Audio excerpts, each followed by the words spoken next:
Oulala. Salut tout le monde, reviens. Pourquoi ça fait le truc genre façon ça tourne? Je crois que c'est la lumière. Salut tout le monde, bienvenue sur ma chaîne. Oula. Salut tout le monde, bienvenue sur ma chaîne, j'espère que vous allez bien. Déjà je sais pas comment la qualité de la vidéo sera parce que j'ai pas retourné la caméra, je l'ai faite comme ça. Alors on va commencer sans plus tarder, générique. Voilà,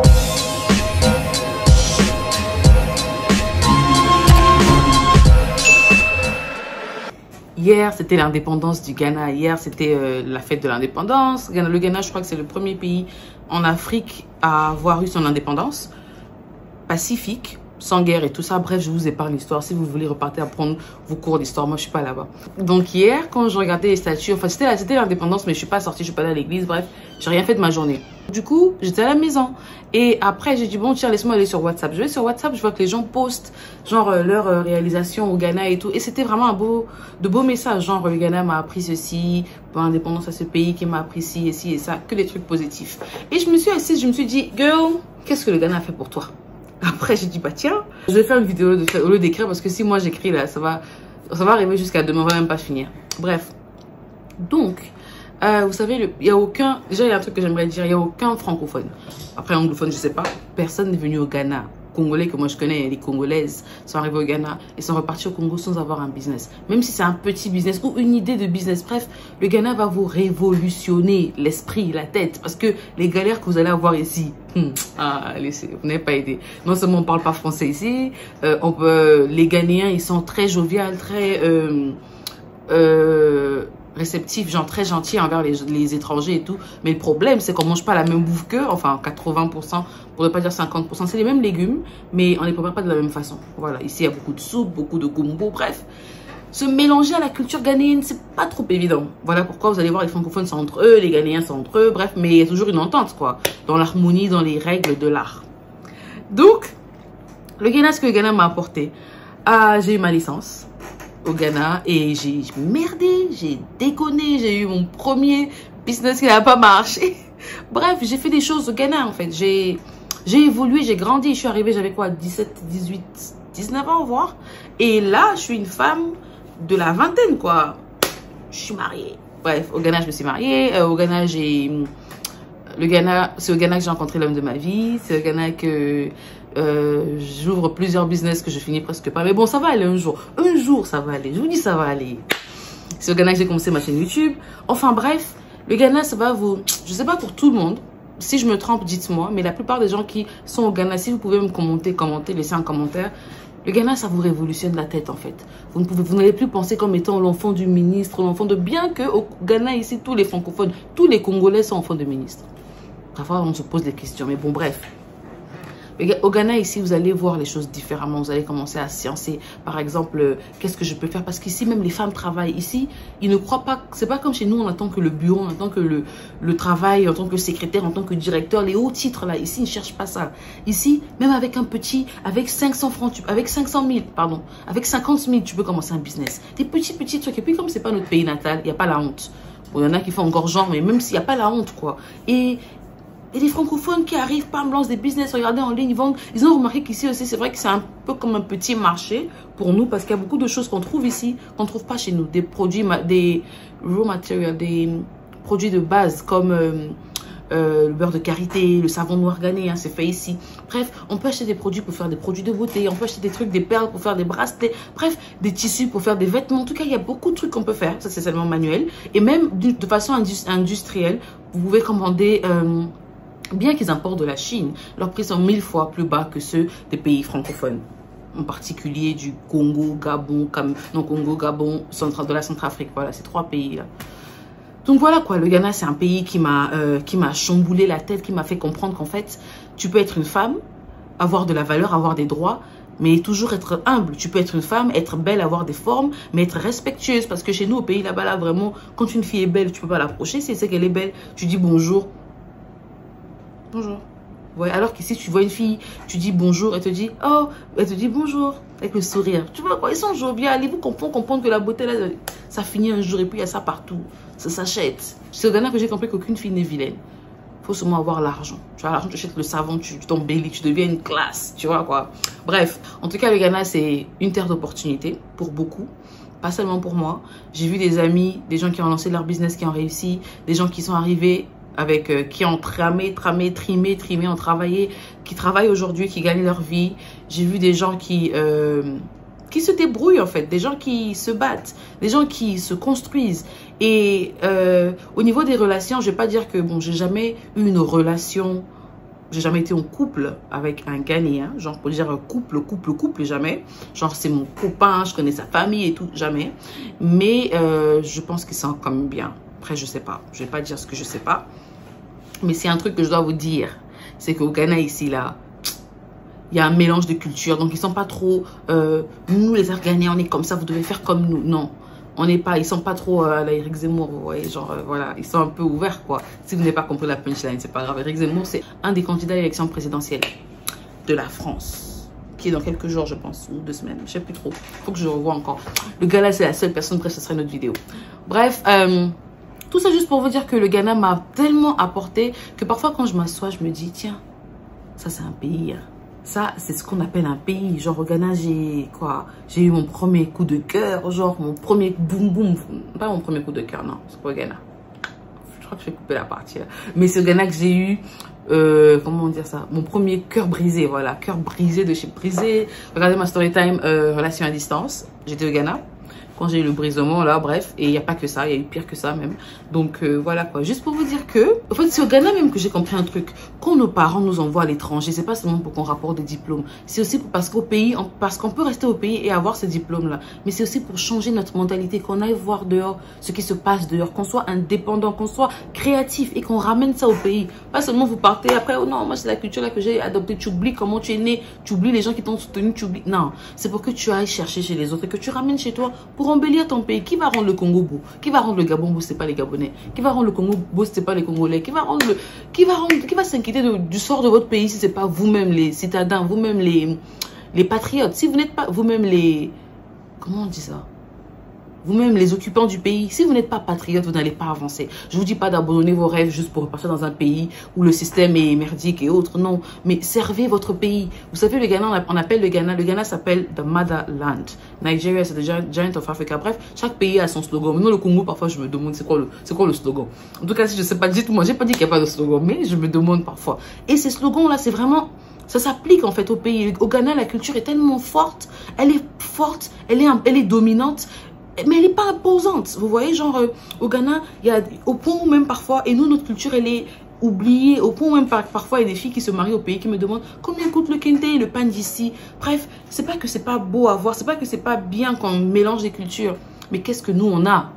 On se pose la question. Combien d'étrangers viennent étudier chez nous? On se pose la question. Combien d'enfants de chez nous même veulent rester étudier au pays? On se pose des questions. Bref, le Ghana, c'est pas pour critiquer quel que soit, c'est pas pour critiquer les pays francophones, mais voyons la vérité en face. Et personne ne peut changer la situation du pays. C'est nous-mêmes.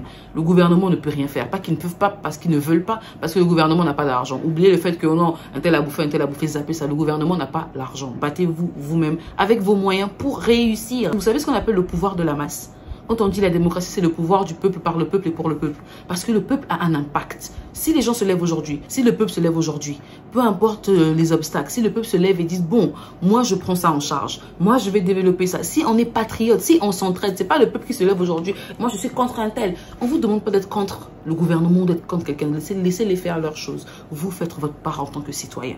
C'est ce que les Ghanéens font. Mais au Ghana, ici, là, il y a beaucoup, ici, de toute façon, on appelle l'argent, non, vous n'êtes pas aidé. Ils vont vous appeler l'argent, on dirait c'est des milliards. Vous demandez c'est combien ça? Oh non, c'est 50 000. Et vous dépenserez l'argent comme de l'eau. Ça coule. Pire que le dollar. C'est vrai que les monnaies dépendent du dollar, mais c'est pire. Quand j'étais arrivé ici, 10 000 francs, c'était 63 Ghana. Maintenant, 10 000 francs, c'est 100 et quelques Ghana. Quand je suis arrivé, le dollar, 100 dollars faisait 300 Ghana, qui était toujours équivalent à 50 000, pardon.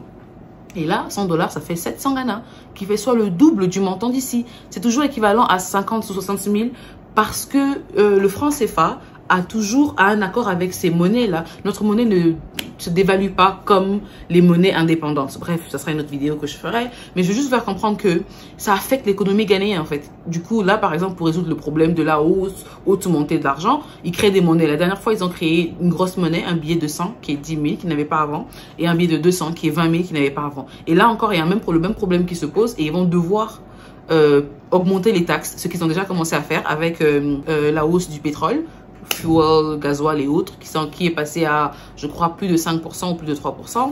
Et pire encore, là, il y a une loi qui n'a pas été votée par la grâce de Dieu, qui était de faire augmenter les frais d'envoi de mobile money à plus de 30%, je sais pas. Je vais confirmer parce que ça fait quand même longtemps que j'ai vu ça. Bref, et c'était juste un cheat que j'ai vu vite fait sur Instagram, sur un site officiel. Donc tout ça juste pour vous dire que l'économie d'un pays, ça c'est un pays qui bouge. Vous voyez des hauts et des bas et des crises. Nous, depuis qu'on connaît le Congolais, qu'on connaît nos pays là, il n'y a que des crises. Il n'y a que des crises. Même quand il n'y a pas la crise, ça ressemble à la crise. C'est ici que j'ai compris que nos parents n'ont pas l'argent. Il y a l'argent dans l'argent. Ah, il y a la richesse. C'est ici que j'ai compris que les écoles que nous appelons les vraies écoles du CV, ici là c'est même pas les écoles du CV, même pas 1%. Même les écoles du quartier, c'est pas comme ça. C'est là où j'ai senti que non, il y a la pression. Entre nous, on devait parfois se concurrencer parce que on nous a trop insultés. Enfin bref, j'ai aimé la culture, j'ai kiffé la culture, j'ai aimé les gens, j'ai aimé le pays parce que voilà, c'est un pays ouvert. J'ai aimé leur danse. À quoi ouais, genre, je vais mettre des musiques là, vous allez voir. J'ai aimé en fait, j'ai aimé la culture. Si je devais rentrer au pays aujourd'hui, je dirais, attendons voir dans 5 ans. Parce que j'ai beaucoup aimé la culture. Je me sens beaucoup plus moi ici. Parce qu'il y a une diversité de cultures. Donc du coup, ils acceptent la différence des autres. On ne vous impose pas d'être quelqu'un. On ne vous impose pas votre façon de penser. C'est pour ça que vous allez voir qu'il y a des gays. Je ne dis pas que je supporte le gayisme ou quoi que ce soit. Ou que je suis contre. Je n'ai rien dit là-dessus. Mais juste pour vous montrer qu'il y a une diversité en fait. Il y a plein. Il y a des gens. Il y a un mélange de cultures. Point barre. Donc voilà. En tout cas, moi, j'ai aimé le Ghana, j'ai adoré le Ghana. Enfin, quand j'ai adoré, j'ai aimé le Ghana. C'est ici que j'ai eu une relation profonde, je vais pas dire profonde, mais une relation accentuée sur Dieu parce que j'étais déjà très chrétienne avant de venir. C'est ici que j'ai découvert ce que c'est que l'homme. Voilà, point barre. C'est ici que j'ai découvert l'être humain en fait. Mais surtout, le point le plus important, c'est ici que j'ai développé ma tête, mon esprit. Quand je quittais mon pays, mon grand-père m'a dit une phrase. Je fais comme il avait dit. Ma fille, si je t'envoie à l'étranger, c'est pour sauver ton âme. Wow. Le gars était inspiré. Bref, c'est ce qu'il a dit en fait. Et c'était vrai, c'est ce qu'il a dit, il a vraiment dit. Et c'est avec le temps que j'ai commencé à comprendre en fait. Voyager, ça éveille l'esprit. Voyager, ça vous fait rêver. Voyager, ça vous rend intelligent en fait. Parce que les gens qui sont restés dans le même pays pendant 20 ans, qui donnent les conseils aux gens là, à ceux qui ont voyagé, je les regarde, c'est bon comme ça. Le seul conseil que vous pouvez donner, c'est que oui, vous connaissez bien le pays dans lequel vous êtes resté. Ça encore, c'est si vous venez de passer dans les quartiers en train de boire, jouer aux dames. Si vous êtes vraiment entré dans la vie active, chercher, vous débrouiller et tout. Parce que croyez-moi, il y a plus que sortir avec le tonton un tel qui me donne 10 000 francs de transport. C'est rien ça. Il y a l'argent. Et l'argent peut se faire. L'argent peut se faire sur Internet, peut se faire sur les réseaux sociaux, peut se faire sur... Vous pouvez vous régénérer par vos posts, par tout ce que vous faites. Ça prendra du temps, certes, vous y arriverez. La vie que vous voulez vivre là, vous pouvez vivre ça. Ne vous laissez pas embobiner par la crise qu'il y a au pays. Regardez, dans le même continent, d'autant mieux encore, on est sur la même planète. On a différents problèmes. Il y a les riches et les pauvres. Il y a la classe moyenne, les endettés. Cela, c'est la même chose pour moi. Bref, voilà quoi, ils arrivent à peine à survivre. Vous pouvez soit être, on ne choisit pas de naître pauvre, hein. On est pauvre. Mais riche, on le devient.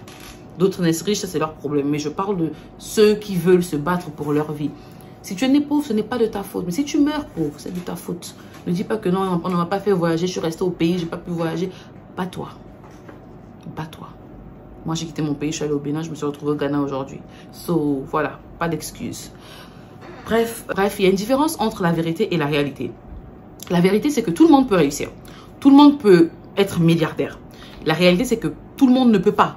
Vous allez dire que c'est contredit, mais tout le monde ne peut pas parce que ça demande une volonté, ça demande un travail que tout le monde ne peut pas fournir. Ça demande un effort que tout le monde n'a pas la volonté de faire. Voilà pourquoi vous allez voir que vous pouvez être 20 dans une salle de classe, les mêmes professeurs, vous n'aurez jamais la même moyenne. Et vous recevez le même message, vous ne comprenez pas de la même façon, c'est vrai, vous n'aurez jamais la même moyenne. Vous ne faites pas les mêmes efforts. Donc voilà, ne vous laissez pas embobiner parce que vous voyez. C'est ça la réalité et la vérité en fait. La réalité c'est que tu as des grands rêves, tu peux réussir. La réalité maintenant c'est que la vie te donne des challenges que tu dois faire. que tu dois pas surpasser, que tu dois surmonter. C'est la même chose avec les livres en fait. Vous allez voir que c'est facile de lire un livre, de comprendre, de donner des conseils, mais appliquer, c'est plus difficile parce que c'est la réalité. Bref, pour revenir à ce que je disais, le Ghana, c'est un pays qui m'a beaucoup appris. J'ai aimé leur culture, aimé le message, aimé tout ce qui leur concerne. C'est vrai qu'il y a des mauvais côtés et tout, mais on se concentre que sur le positif, ce qui nous a fait grandir, ce qui a fait de moi la personne que je suis aujourd'hui. Donc, j'espère que vous avez aimé ma vidéo. Laissez un pouce bleu pour m'encourager. Abonnez-vous et je vais vous montrer la partie la plus sexy du Ghana, qui sont les hôtels et autres. Comme vous savez, j'adore voyager au Ghana. Bref. Abonnez-vous, laissez un pouce bleu et j'espère que la caméra aura un bon... Parce que j'ai pas utilisé ma caméra, j'ai pas utilisé ma caméra, hein. J'ai utilisé mon iPhone 12 Pro Max, 13 Pro Max, non 12 Pro Max je pense, 12 Pro Max. Donc voilà quoi, je suis dépassée, je suis stressée, voilà. Bref, abonnez-vous, laissez un pouce bleu, ciao. Abonnez-vous, laissez un pouce bleu. Bon, vous savez, moi en ce moment c'est un peu la galère, je chauffe là. Je vais vous faire un giveaway, mais je sais pas.